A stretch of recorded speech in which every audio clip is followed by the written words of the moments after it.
We are speaking with Gerald Celente, the renowned trends forecaster who needs little introduction. He is the founder of the Trends Research Institute, which publishes the Trends Journal. If you want to know history before it happens, go to trendsresearch.com. It's great to talk to you again, Gerald, and welcome. Thank you, Havoya. You successfully predicted the 1987 and 2008 financial crashes. For a decade now, you've been saying that the 2008 crash was a warm-up, that the sick patient was merely given aspirin while the underlying and fatal tumor or debt continues to spread. Now, nobody knows when the next shoe will fall. However, in the near term, your Trends Journal, the summer edition, is predicting a market correction, while the mainstream media is predicting a market crash. Could you tell us a little bit about this? Yes, the markets have gone up since Trump got elected very strongly.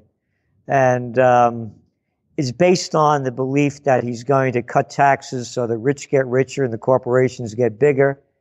He's going to build an infrastructure program to fix our rotted third world infrastructure, and that he was going to deregulate a number of major pieces of legislation that would give, again, the corporations more freedom and the banks to steal more of our money. But so far, he's been unsuccessful in any of those things. However, market valuations continue to rise because capital earnings aren't that bad.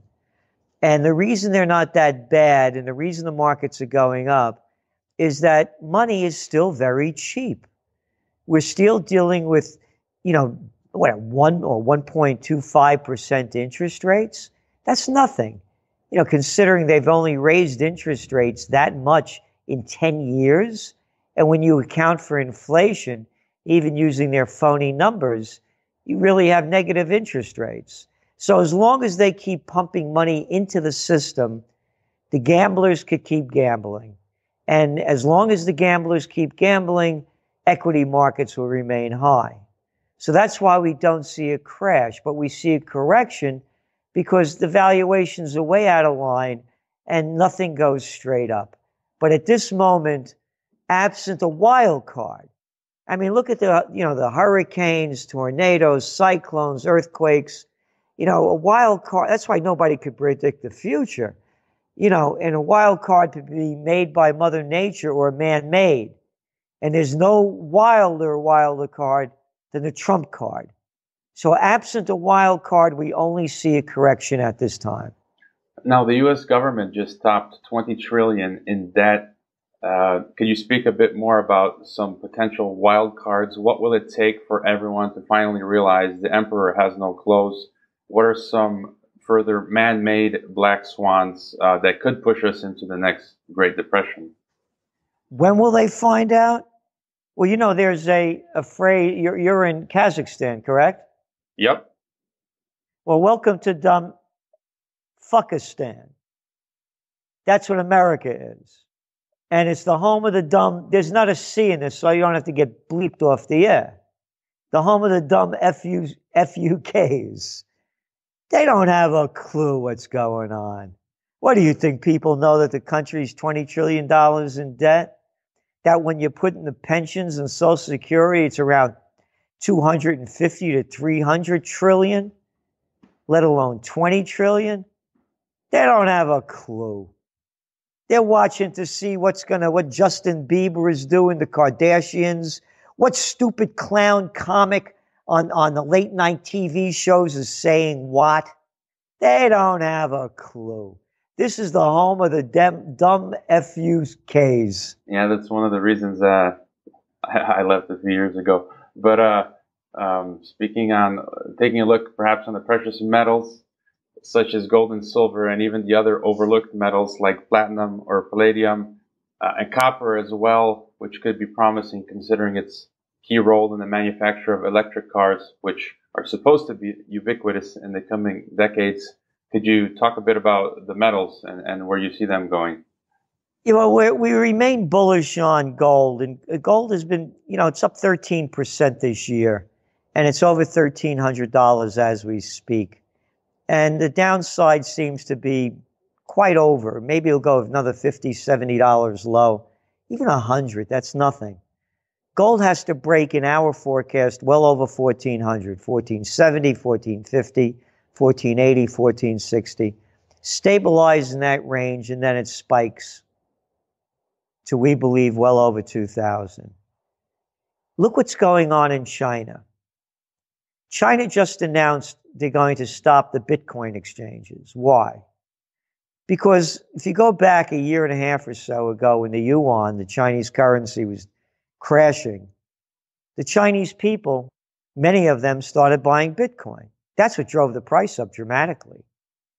Now China's stopping that from happening because the yuan has increased over 6% against the dollar this year and their exports are down. What does that mean for gold? Well, if you can't buy cryptocurrencies, you think the Chinese are going to start buying gold? We do. And so too the Indians.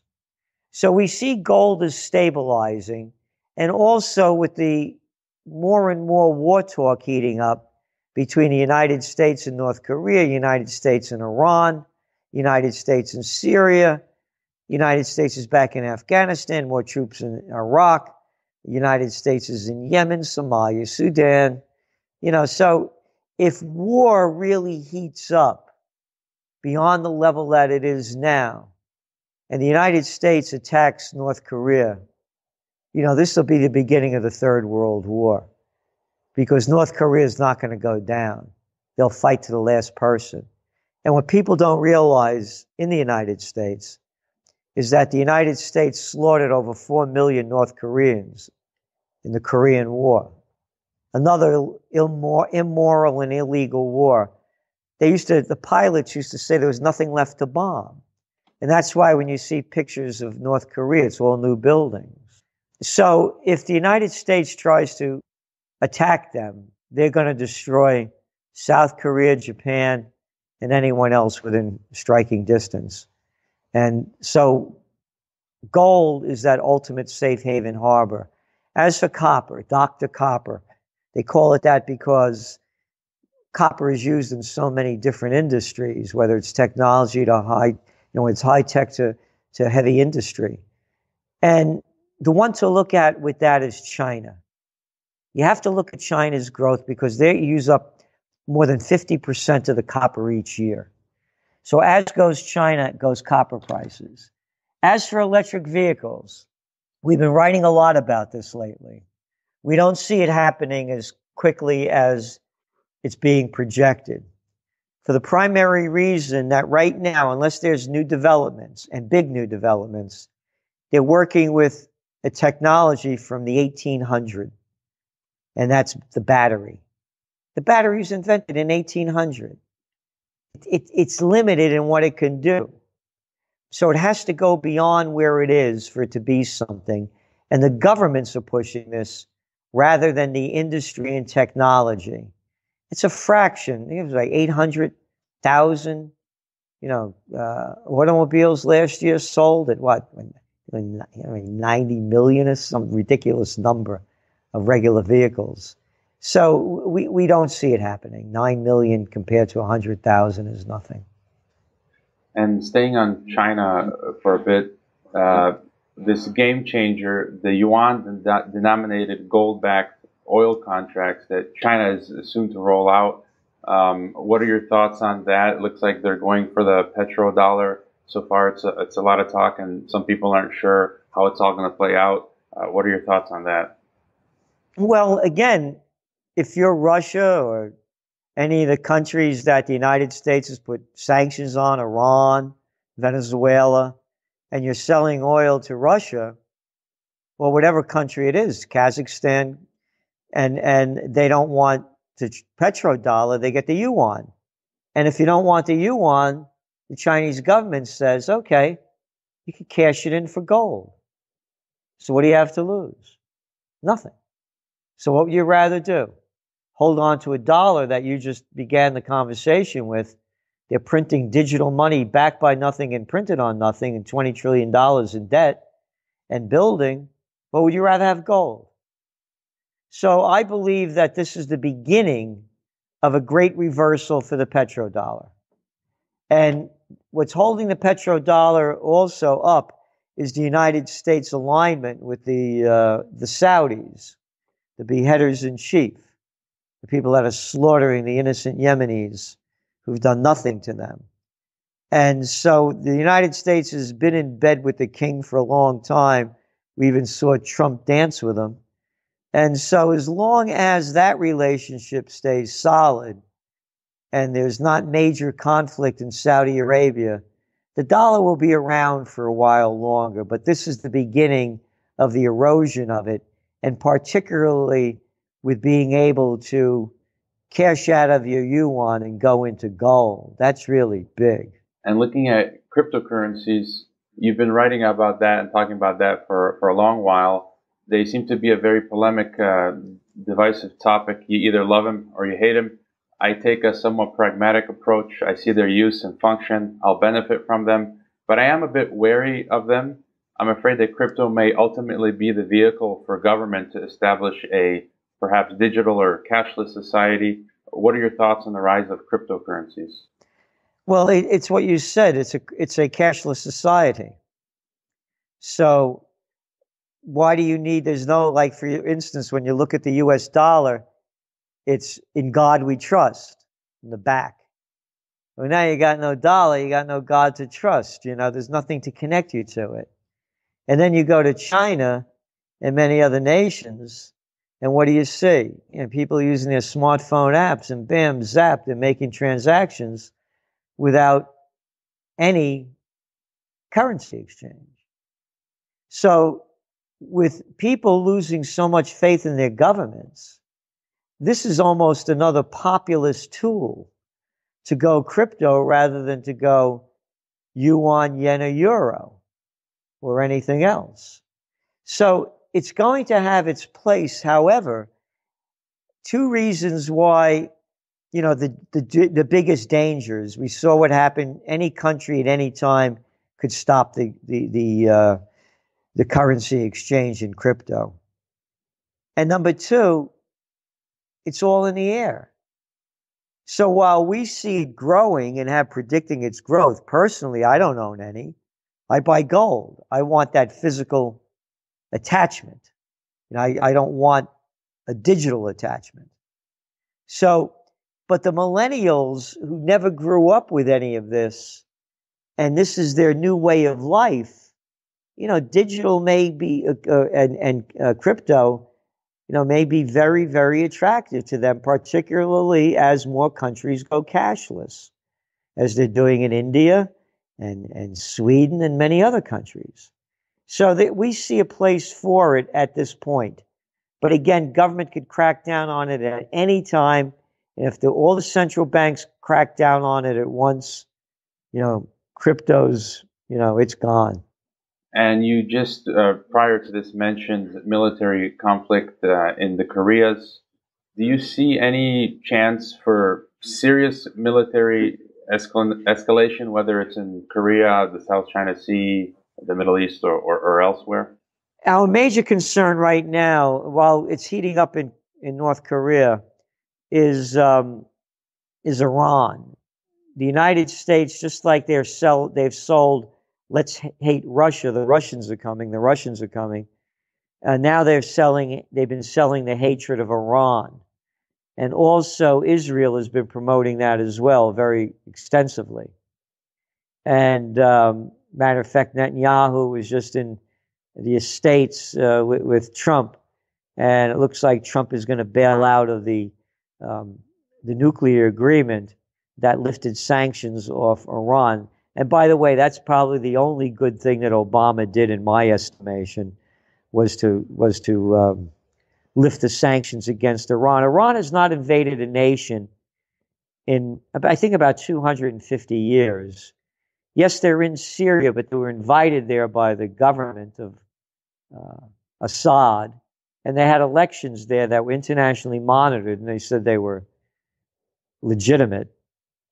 And the United States has no business being there. They're invading a sovereign nation, as is the Saudis and the Arab League by supporting the terrorist criminals that they are.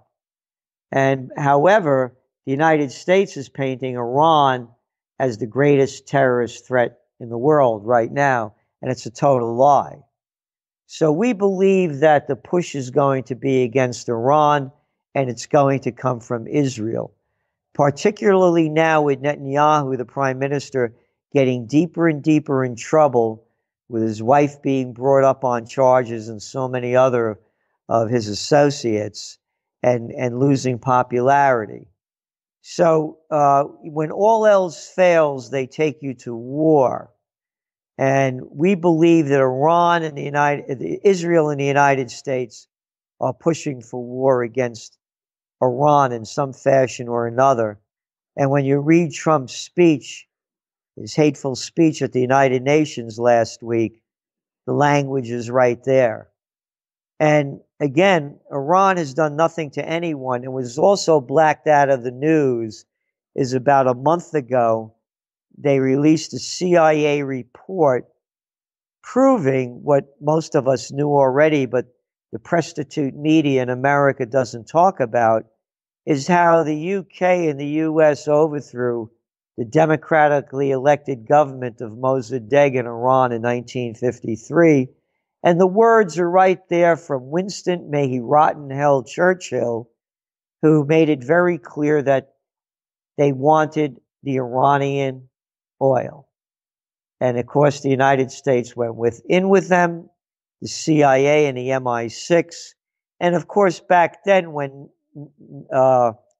Mossadegh nationalized the oil and took it out of the hands of Anglo-Iranian Oil, better known today as BP, and Standard Oil, better known today as ExxonMobil. Oh, and who is the Secretary of State for the United States? Oh, Tillerson. And where did he come from? Oh, Celente.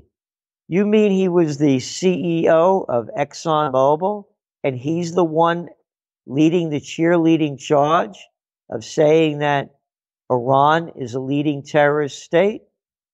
Are you assuming they want their oil? So one last question regarding Trump. You came out of the gates hitting the nail on the head with President Trump in your earlier forecasts from the very beginning, predicting his presidency. I was hesitant to come to any conclusion outright, but we've seen him push and shove prime ministers, such as was the case with Montenegro, just so he could take the spotlight for the photo. We've seen him curse and use foul language and name call other world leaders, quite the opposite of diplomacy and gentlemanly behavior. What are your thoughts on Trump going into 2018? Well, we don't see him going anywhere. He's staying, as we see it, as much as people dislike him. And what Trump is, you have our Trends Journal, it's the presidential reality show. He is a mirror of America. He represents who America is. Oh, he has foul language? Oh, look how nice Obama spoke as he slaughtered people in Libya, brought more troops into Afghanistan, 30,000 of them. Oh, but he said it in such an arrogant, nice way. Oh, and look at George Bush before Obama. The Iraq War lied us into war. There was no weapons of mass destruction or ties to Al-Qaeda. So what Trump is doing, we got a freak now showing what a freak show it is. The other freaks did a better act at hiding their freakishness. And that's when if you open up the centerfold of the Trends Journal, it's the presidential reality show. Who's your favorite freak? And we have them all there. Well, the members of Congress, the central banks, the presidents, the secretaries of state, and on, the congressmen and senators.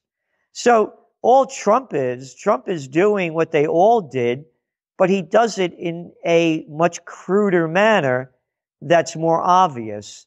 Again, as the other ones, like, for example, look at the English. Look at how proper they are. As the sun never set on the British Empire, and they slaughtered and conquered millions of people all over the world in barbaric ways that would make anyone sick to their stomach. But they did it so properly. All right? So Trump, as we say in Italian, is a cafone. So he does it like that. but they all do it the same. They're liars, cowards, freaks, fools, narcissists, psychopaths, and sociopaths, murderers and thieves. Welcome to the club.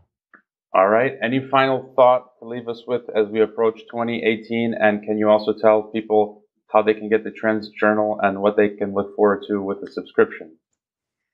Yeah, they could go to our website, trendsresearch.com, trendsresearch.com. Besides the Trends Journal, we do a Trends in the News broadcast each weekday night, trend alerts each week, a Trends Monthly, and of course the quarterly Trends Journal. As you see, 50, 60 pages of content with not one advertisement. And what people can do. I say the same thing. You know, I'm the same age as Trump. You know, you get in the best shape you can, physically, emotionally, and spiritually.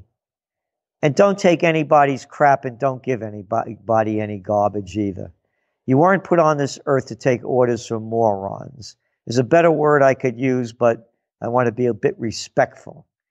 And that's the bottom line. That it does not take a majority to prevail, but rather an irate, tireless minority keen on setting brush fires of freedom in the minds of men, said Samuel Jackson, one of the founding fathers. So everybody has what it takes. And people say to me, you know, people's voices can't be heard. Yes, they can, if they're not cowardly and they speak up.